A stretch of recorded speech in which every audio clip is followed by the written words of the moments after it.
Bitcoin mampu memaintain posisinya di atas level 26.600, tapi masih belum bisa break dari level 27.500.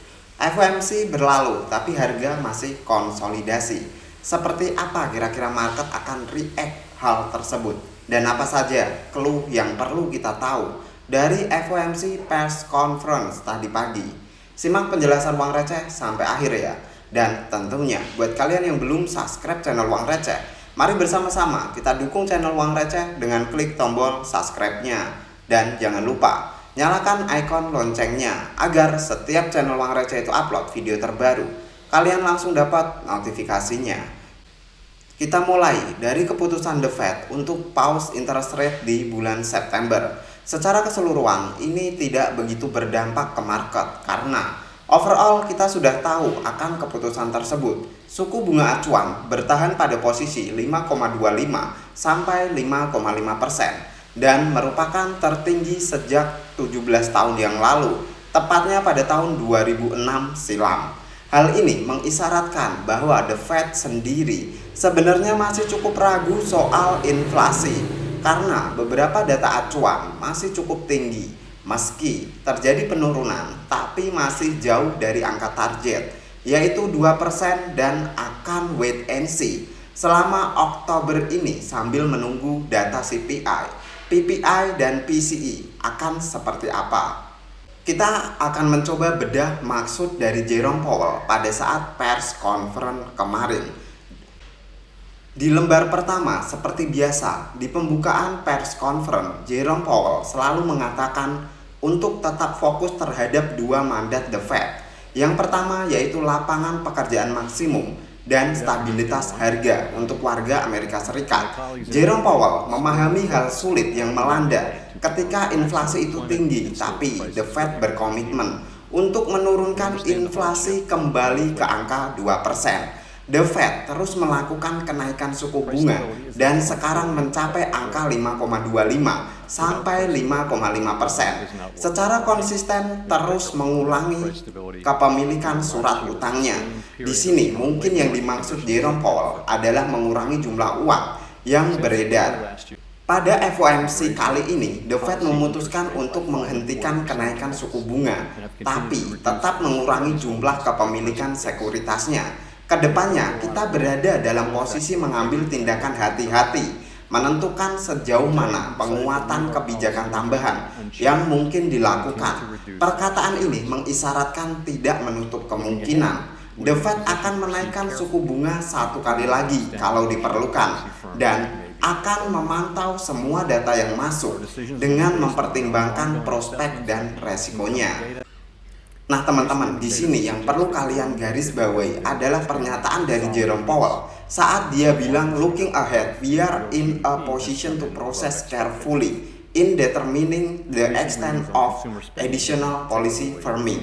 Nah, kurang lebih The Fed itu berpikiran akan ada kenaikan satu kali lagi. Tapi jika semua data itu mengisyaratkan The Fed untuk melakukan kenaikan. Jadi sebenarnya di sini kalau Uang Receh baca, ini adalah bahasa-bahasa orang politik teman-teman, di mana sebenarnya Jerome Powell itu tidak memberikan kepastian akan naik ataukah tidak. Hal inilah yang memicu market untuk sideways atau konsolidasi. Kita lanjut ke lembar kedua. Sampai saat ini secara overall semua data menunjukkan angka yang positif. Mulai dari GDP naik di atas ekspektasi, housing juga menguat meski tidak sekuat tahun lalu. Pasar tenaga kerja, tingkat pengangguran, semuanya dalam keadaan yang cukup baik. Meski demikian, CPI masih cukup tinggi karena sektor energi dan food yang harganya naik. Hal ini mungkin dipengaruhi dengan war antara Ukraine dengan Rusia. PCE juga masih terhitung tinggi dan ada kemungkinan kalau sesuai proyeksi akan menyentuh 2% di tahun 2026, sehingga penurunan inflasi ke angka 2% merupakan perjalanan yang panjang.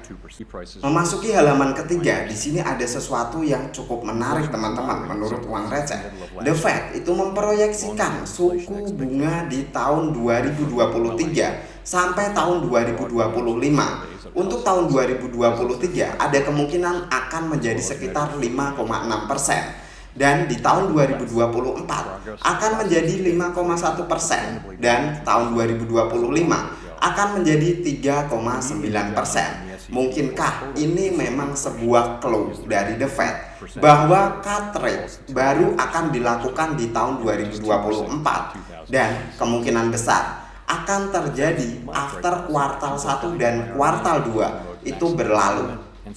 Di paragraf terakhir, Jerome Powell kembali mengingatkan The Fed siap menaikkan suku bunga sampai 1 kali lagi teman-teman jika hal tersebut diperlukan. Artinya semua pertimbangan itu masih bisa mempengaruhi keputusan The Fed dan Jerome Powell dalam memberikan proyeksi ke depannya teman-teman. Meskipun kita melihat masih ada 2 probabilitas besar. Yang pertama adalah kenaikan 1 kali lagi, dan yang kedua adalah cut rate di tahun 2024. Kesimpulan dari FOMC meeting tersebut menurut uang receh, yang pertama, masih ada kemungkinan kenaikan suku bunga 1 kali lagi jika diperlukan. Kata-kata ekor "jika diperlukan" inilah yang menurut uang receh membuat market itu indecision atau konsolidasi.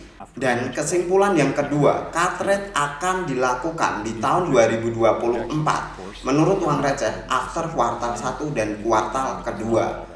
Kesimpulan yang ketiga, sepertinya semua momen The Fed dari awal menaikkan suku bunga sampai menyentuh ATH di 5,5% dan skenario cut rate, semuanya masih make sense dengan tahun halving Bitcoin. Apakah sudah direncanakan atau ini memang sebuah kebetulan yang pas dengan momen halving?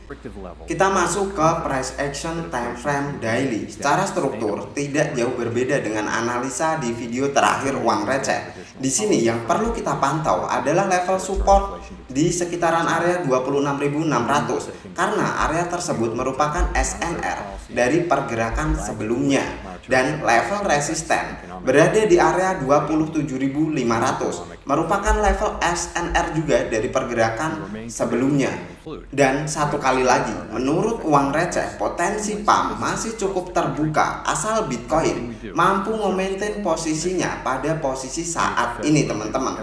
Dan jika terjadi koreksi dalam jangka yang lebih pendek, hanya sekedar untuk retest ke level support di sekitaran 26.600. Di time frame for hourly, uang receh melihat momentum bull juga masih ada karena Bitcoin cukup respect terhadap IMA 21 sejak tanggal 12 September itu di break sampai sekarang. Kita melihat pergerakan Bitcoin itu belum pernah sekali close under dari IMA 21 di time frame for hourly. Penurunan lanjutan bisa saja terjadi, dan ini sekaligus sebuah indikator bearish jika Bitcoin close dari IMA 21 di time frame for hourly. Dan worst case scenario kita bisa melihat Bitcoin kalau break dari IMA 21, penurunan secara impulsif terjadi dan level support di level 26.600 tidak mampu menahan pergerakan Bitcoin. Kita mungkin akan melihat one more dip terjadi, dan bisa saja Bitcoin sekali lagi retest ke level support di level 25.000. Sekian dulu untuk video uang receh pada kesempatan kali ini. Buat kalian yang tertarik bisa dibantu like dan share dan infokan ke teman kalian. Thank you for watching till the end. See you on the next video.